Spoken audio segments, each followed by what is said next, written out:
놀랍게도 1개월 수익률 4.39%, 3개월 8.86%, 1년은 무려 35.3%입니다요.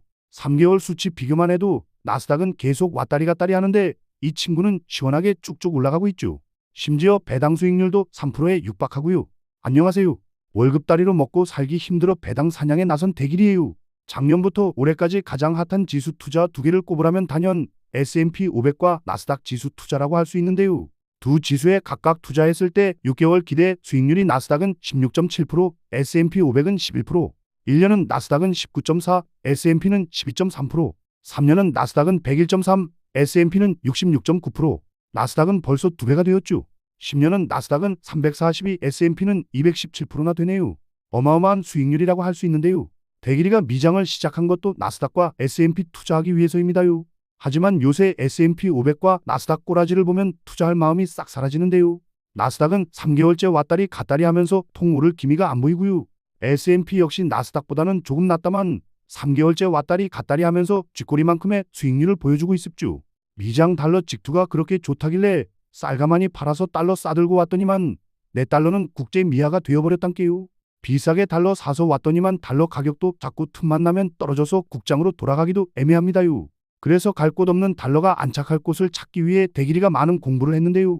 드디어 S&P보다 안정적이면서도 나스닥보다 더 높은 기대 수익률을 주는 ETF를 찾았습니다요. 심지어 배당까지 짭짤하게 줘서 안 살 이유가 없었는데요. 최근에 갖고 있던 스파이엠, QLD 거의 다 팔고 이 ETF로 넘어왔습니다요.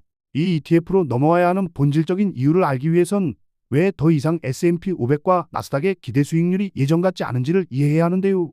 크게 4가지 이유로 나눌 수 있습죠. 그 이유를 하나하나 살펴보면요. 첫째, 금리 수준이 생각보다 오래 높게 유지되고 있다. 금리가 높으면 국채와 같은 안전자산의 수익률이 올라가면서 주식에 요구되는 기대 수익률은 자연스럽게 낮아지는데요. 특히 나스닥은 미래 이익에 대한 기대가 큰 성장주 비중이 높아 금리의 영향을 더 크게 받기 때문이구만요. 둘째, 밸류에이션, 즉 주가 수준이 이미 상당히 높아졌다. 최근 몇 년간 AI와 빅테크 중심으로 강한 상승이 이어지면서 많은 성장 기대가 주가에 선반영됐습죠.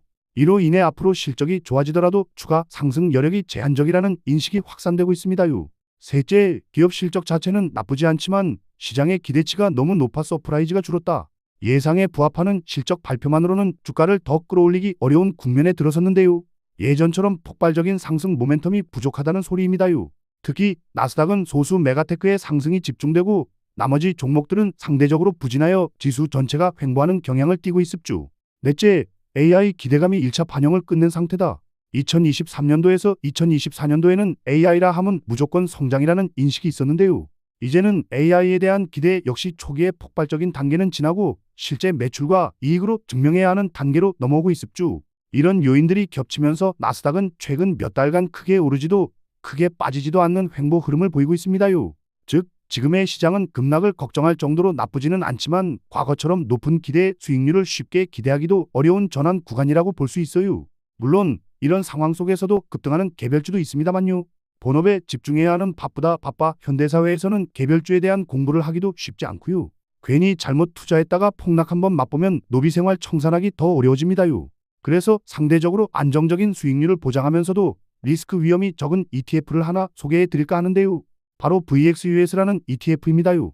VXUS는 미국을 제외한 전 세계, 일본, 유럽, 한국 등 8,000개 이상의 알짜 기업에 한 번에 투자하는 ETF인데요. 바로 수익률 비교 들어가면요. S&P를 추종하는 ETF인 VO, 스파이엠의 최근 1개월 수익률은 1.23%, 3개월 1.75%, 1년 16.31%고요. 나스닥을 추종하는 ETF인 QQQ의 최근 1개월 수익률은 1.38%, 3개월은 오히려 마이너스 1.07%, 1년 19.57%구만요. VXUS를 볼까요? 놀랍게도 1개월 수익률 4.39%, 3개월 8.86%, 1년은 무려 35.3%입니다요.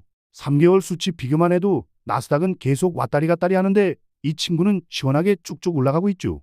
제가 실제로 VXUS를 보유하면서 그날 상승률을 찍어서 스파이엠, QQQM과 비교해본 수치인데요. 확실히 오를 때 더 많이 오르고 떨어질 때 덜 떨어지는 경향이 있습죠. 심지어 배당 수익률도 3%에 육박하고요. S&P 추종 ETF는 1.1%, 나스닥 추종 ETF는 0.45%에 불과한 것과 많이 비교되죠. 이렇게 VXUS가 좋은 성과를 내는 이유를 살펴보면요. 첫째로 미국 주식과 비교했을 때 밸류에이션 부담이 훨씬 낮기 때문인데요. 유럽, 일본, 신흥국 시장은 장기간 미국 주식 대비 소외되면서 주가 수익 비율, 즉 PER이 역사적 평균 이하에 머물러 있는 경우가 많았습니다요. 이는 향후 실적이 크게 개선되지 않더라도 중장기적으로는 재평가될 여지가 있다는 뜻이에요. 또한 VXUS는 미국과 다른 경기 사이클에 노출되어 있어 분산 효과가 큽니다요. 미국 경제가 둔화되거나 빅테크 중심의 성장주가 조정을 받을 때 에너지, 금융, 산업재 비중이 높은 해외 시장은 상대적으로 안정적인 흐름을 보일 수 있습주. 실제로 VXUS에는 고배당 성향의 기업 비중이 높아 주가 상승이 제한적인 구간에서도 현금 흐름 측면의 매력이 있습니다요. 마지막으로 미국 주식이 이미 많은 기대를 반영한 상태라면 VXUS는 기대가 낮은 곳에 투자한다는 전략에 부합하는데요. 지금의 VXUS의 매력은 단기 급등보다는 미국 중심 포트폴리오의 리스크를 낮추면서 중장기 수익률의 안정성을 높여줄 수 있다는 점에 있습주. 실제 이론적으로도 수치상으로도 VXUS가 굉장히 매력적인 ETF라는 걸 바로 알 수 있겠죠. 언년이만큼이나 매력적인 주식이에요. 앞으로 대길이는 VXUS 보유 수량을 계속 늘려가면서 장기 투자할 계획입니다요. 대길이 채널 구독하면 VXUS의 수익률 성장기도 볼 수 있고 이런 좋은 ETF도 추천받을 수 있어요. 그럼 앞으로 대길이와 함께 배당 사냥을 떠나볼 분들은 구독과 좋아요, 알림 전체 설정 맞춰주세요. 영상 끝까지 봐줘서 감사하고요. 모두 부자 되세요. 언년아, 보고 싶다.